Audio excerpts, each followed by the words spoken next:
ప్రయాణికులు చనిపోయినట్లు ప్రకటన.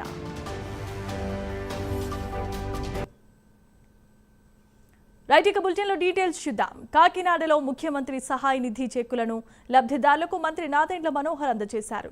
రాష్ట్ర వ్యాప్తంగా సుమారు 630 కోట్ల రూపాయలు సీఎం రిలీఫ్ ఫండ్ ద్వారా కష్టాలలో ఉన్నవారికి అందజేయడం జరిగిందని మంత్రి నాదెండ్ల తెలిపారు.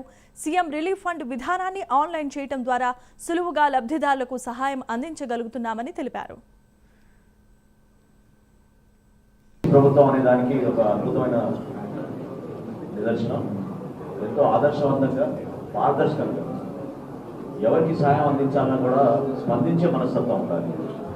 గతంలో కూడా మీరు చూశారు, ప్రభుత్వంలో ఉన్నా ప్రతిపక్షంలో ఉన్నా ఒకే విధంగా ఆపద కలిగిన కుటుంబాన్ని ఆదుకునే మనస్తత్వం గౌరవనీయులు ఉప ముఖ్యమంత్రి పవన్ కళ్యాణ్ గారికి, అదేవిధంగా ఈ కార్యక్రమానికి చాలా లోతుగా ఆలోచించి గౌరవ ముఖ్యమంత్రి గారు చంద్రబాబు నాయుడు గారు ఈ ఆన్లైన్ సిస్టమ్ ఏర్పాటు చేసి గౌరవ శాసనసభ్యుల ద్వారా దాదాపు ఇప్పుడు వరకు 630 కోట్ల రూపాయలు రాష్ట్ర వ్యాప్తంగా అనేక మంది పేద ప్రజల్ని ఆదుకునే విధంగా మనం చూస్తాం. ఒక కాకినాడ రూరల్ నియోజకవర్గంలోనే 54 లక్షల రూపాయలు ఈ విధంగా ఆదుకోగలిగాం.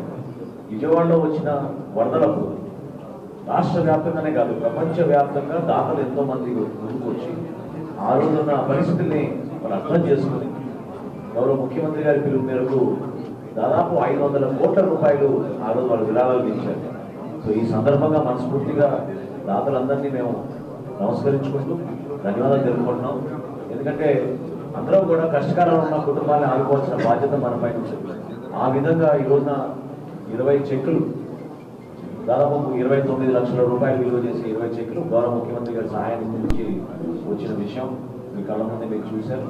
భవిష్యత్తులో కూడా ఇదే విధంగా స్పందించే మనస్తత్వం, ఖచ్చితంగా మానవత్వం ఉన్న మనస్తత్వం, ఈ రెండు కలిగినప్పుడు ప్రభుత్వంలో పరిపాలన అనేది సుపరిపాలన.